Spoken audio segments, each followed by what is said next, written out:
देखिए नरेंद्र मोदी जी तो वो शख्सियत है, कई बार मैं उन्हें नेता नहीं मानती, संत मानती, तो अमित शाह जी बनूंगी।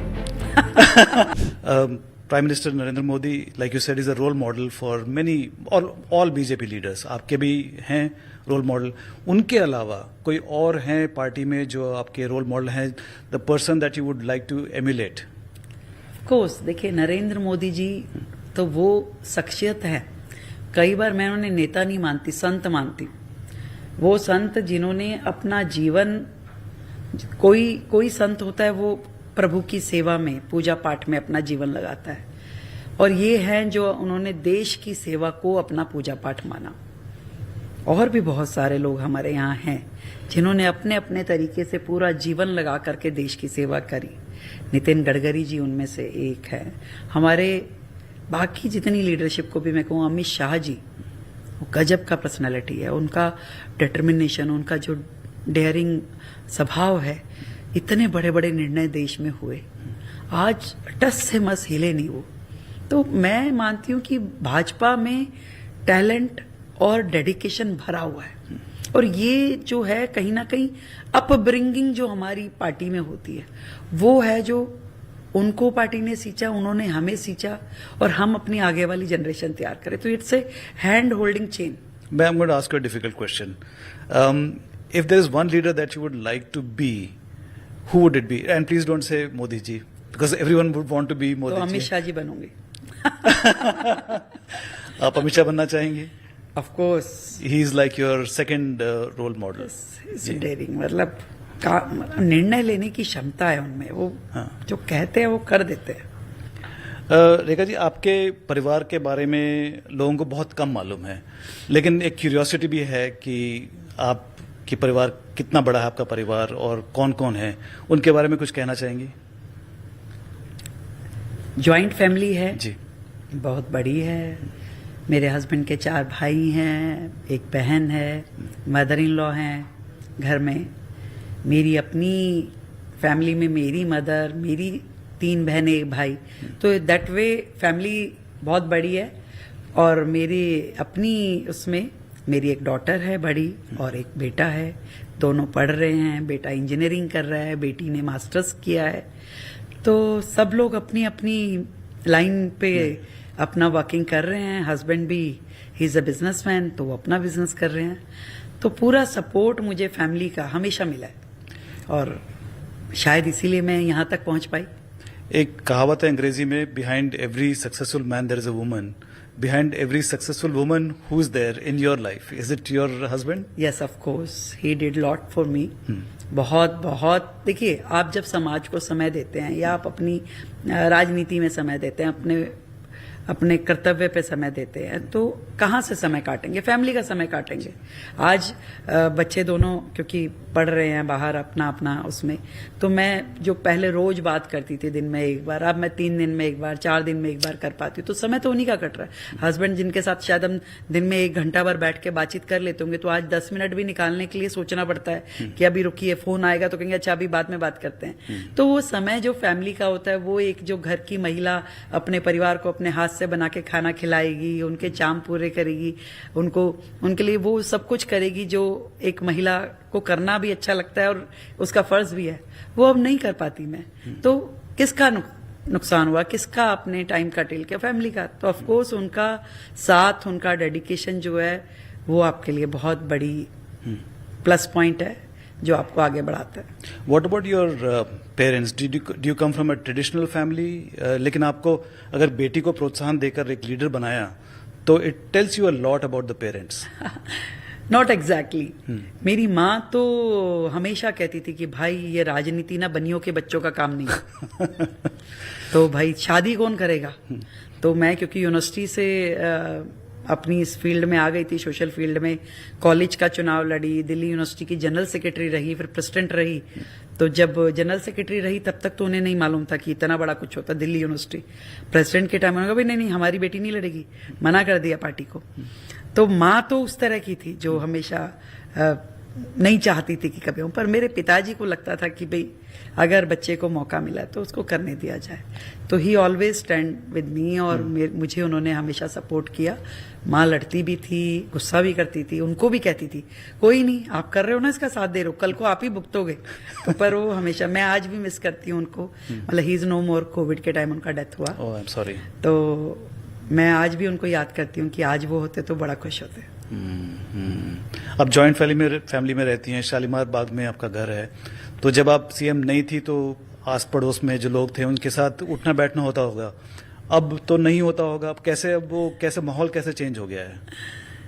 सब समझ पा रहे हैं इस बात को कि समय की अब अलग तरह की प्रायोरिटीज हैं। सब लोग मिस करते हैं, मैं भी उन्हें मिस करती हूँ, वो भी मुझे मिस करते हैं। और पर सबको बड़ी खुशी है कि जो ये बड़ी जिम्मेदारी मुझे मिली है उसमें मुझसे ज्यादा वो लोग खुश हैं। उन्हें लगता है कि भाई ये एक ऐसा डिसीजन हुआ है जो मेरी वर्षों की तपस्या का फल मिला, पार्टी ने मुझे रिकॉग्नाइज किया, एंड लोगों को लगता है कि ये कर पाएगी, ये काम करेगी। क्योंकि हमने जो कॉन्स्टिट्यूएंसी में काम किया, आज दिल्ली भर में हम अपने उस विजन को लाने के लिए, उस तरीके से काम करने के लिए लग गए, तो लोगों को भी अच्छा लगता है। मेरे सर्कल में, परिवार में, फ्रेंड सर्कल में, रिलेटिव्स में, एवरीबडी इज हैप्पी की आटे में नमक या दूध में पानी जो भी है, बिल्कुल। कोई 10% भी नहीं लगता आपको उन्होंने कुछ काम? 10% भी, आप जब जिस काम के लिए खर्चा आप कर रहे हैं 10 रुपए और उसकी एडवर्टीजमेंट में खर्चा करते हैं 100 रुपए, तो आप क्या बोलेंगे उससे? आपने जितनी योजनाएं शुरू करी, आपने पॉल्यूशन की बात करी कि ठीक है जी दिल्ली में पॉल्यूशन बहुत है, खूब शोर मचाया, खूब उसके लिए एडवर्टीजमेंट निकाली। पराली, हम पराली की दवाई इजाद कर रहे हैं, वो पराली की दवाई को हम पंजाब को देंगे, हरियाणा को देंगे, पराली खत्म कर देंगे। इस एडवर्टीजमेंट में 25 करोड़ रुपए खर्च हुए, ठीक, पर वो पराली की दवाई बनी क्या? नहीं बनी। कुछ हुआ उसमें? नहीं हुआ। आज देश में कोविड का वैक्सीनेशन बन सकता है, इतना बड़ा काम हो सकता है जो वर्ल्ड में कोई कंट्री नहीं कर पाई, पर पराली की दवाई जिसके लिए आपने एडवर्टीजमेंट पे 25 करोड़ खर्च दिया, और उसके खर्चे पे तो न जाने कितना और किया होगा, परंतु हो नहीं पाया। ऐसे ही आपने कहा कि जी भाई प्रदूषण कम करना है, व्हीकलर जो पॉल्यूशन है वो कम करना है, तो क्या किया? क्या रेमेडी दी? Odd even. अब ऑड इवन में खर्चा तो कुछ नहीं लगना था कि आपने एक आदेश निकाल दिया कि आज इवन नंबर की गाड़ी चलेगी, अगले दिन ऑड नंबर की गाड़ी चलेगी, खर्चा कुछ नहीं हुआ। पर उसका एडवर्टीजमेंट में अगर आप 50 करोड़ रुपए खर्च कर रहे हो, 80 करोड़ रुपए खर्च कर रहे हो, व्हाट इज द यूज? अब इसको मैं आटे में नमक बोलूं कि नमक में आटा बोलूं? ऐसे ही उनकी हर योजना थी, एवरी योजना। मतलब मोहल्ला क्लिनिक आपने इतना टीआरपी क्रिएट किया, मोहल्ला क्लिनिक हमने पता नहीं क्या ही खोल दिया। क्या किया? पोटा कैबिन नालों के ऊपर, पोटा कैबिन कहीं भी सड़क के किसी कोने पे। आज उनकी स्थिति आप जाकर के देख लीजिए, वहां कोई डॉक्टर नहीं, दवाई नहीं, इंफ्रास्ट्रक्चर नहीं, बस। और वो किताबों में इतना बड़ा सफेद हाथी आपने खड़ा कर दिया, किसी अपने कार्यकर्ता के यहाँ उसको किराए पे ले लिया, उस किराए का 1 लाख रुपए महीना का किराया दे रहे हैं, किसी को कुछ दे रहे हैं। सिर्फ पर्सनल लोगों को ऑब्लाइज करना, एक टीम ऐसी खड़ी करना जिसको आप पैसे देके फीड कर रहे हो, और वो आपके लिए वर्कफोर्स है, वो काम उन्होंने किया। अदरवाइज जमीन पे जो होना चाहिए था, आज दिल्ली में कितना कुछ हो सकता था। ये 10 साल दिल्ली बैकफुट पे आ गई। आज हमारे यहाँ इंफ्रास्ट्रक्चर के नाम पे पिछले 10 सालों में कोई फ्लाईओवर नहीं, सड़कें नहीं, इंफ्रास्ट्रक्चर में कुछ आपने किया ही नहीं, कैपिटल एक्सपेंडिचर किया ही नहीं। और आप बातें कर रहे हो इतनी बड़ी बड़ी कि हमसे ज्यादा अच्छा एजुकेशन मॉडल किसी ने नहीं दिया, हमसे ज्यादा हेल्थ सिस्टम किसी ने दिया, जबकि हकीकत ये है कि हमारे दिल्ली सरकार के अस्पतालों में जरूरत की मशीनें भी नहीं है। तो अब क्या करने वाली हैं इन मोहल्ला क्लिनिक्स और या जो स्कूल जो हैं? सब चीजों को रेनोवेट किया जाएगा, उसको अप टू मार्क किया जाएगा और जनता के हित में उसको सुधारा जाएगा। आज 24 अस्पताल उन्होंने शुरू किए, करोड़ों रुपए उस पर खर्च कर दिए, पर आधे बने हुए 10%, 20% पे छोड़ के चले गए। मान लीजिए उसके ऊपर आपके 2000 करोड़ रुपए खर्च हो गए, पर आज उस 2000 करोड़ रुपए खर्चने की कोई वैल्यू नहीं है। आज की डेट में वो जितनी प्रॉपर्टीज है ये मांग करती हैं कि और उस पे 4000 करोड़ रुपए खर्चिए, तो भी वो वर्किंग कंडीशन में नहीं आएगी। इतनी आनन फानन में चीजों को उन्होंने विदाउट प्लानिंग किया। 7 अस्पताल कोविड के समय में शुरू किए, ये देख करके कि कोविड के समय की बेडिंग बढ़ा देंगे, और आप उसमें आज मैं तो खुद जाकर के मैंने देखा, वो बिल्डिंग ऐसी है जैसे पोटा केबिन जैसी होती है। आपका लोहे का स्ट्रक्चर है, गाटर ठोक दिए और प्लेन फ्लोर्स आपने क्रिएट कर दी, 4 फ्लोर 5 फ्लोर। उन फ्लोर पे जाके देखिए कोई इंफ्रास्ट्रक्चर नहीं है, मतलब कोई वहां टॉयलेट की व्यवस्था नहीं है, कोई नर्सिंग स्टेशन की व्यवस्था नहीं है, कोई और चीज नहीं है, केवल एक फ्लोर है। आप उसको कहां से अस्पताल बना देंगे? और उस पर करोड़ों रुपए खर्च कर चुके आप।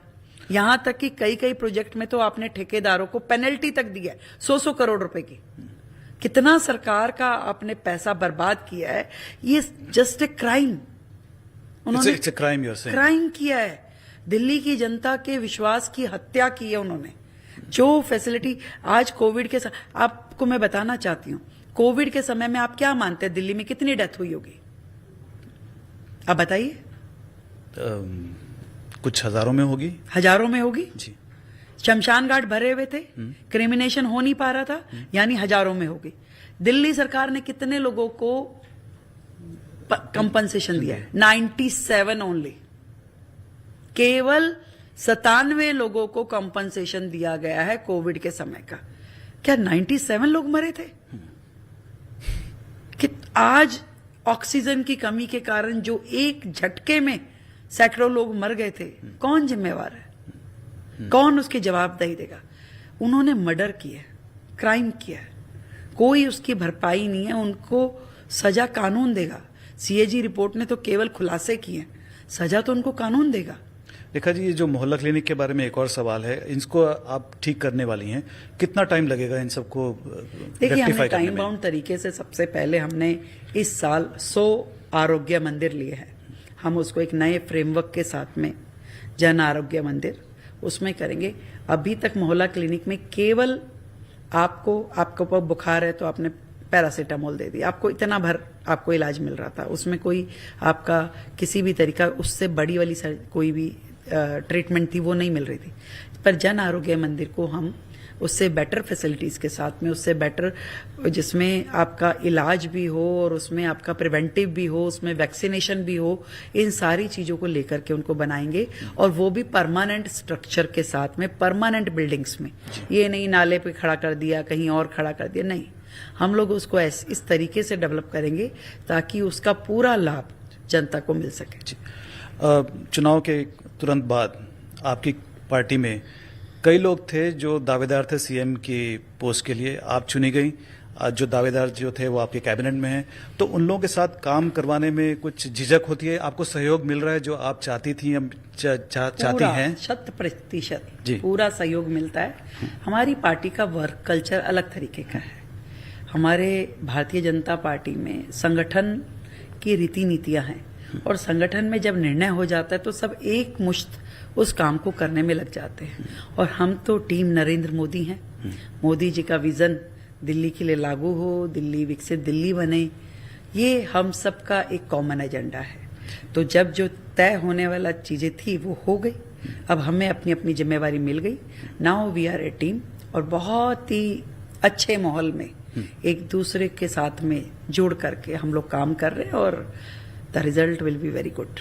So you don't expect any backbiting or nothing, not even a single person.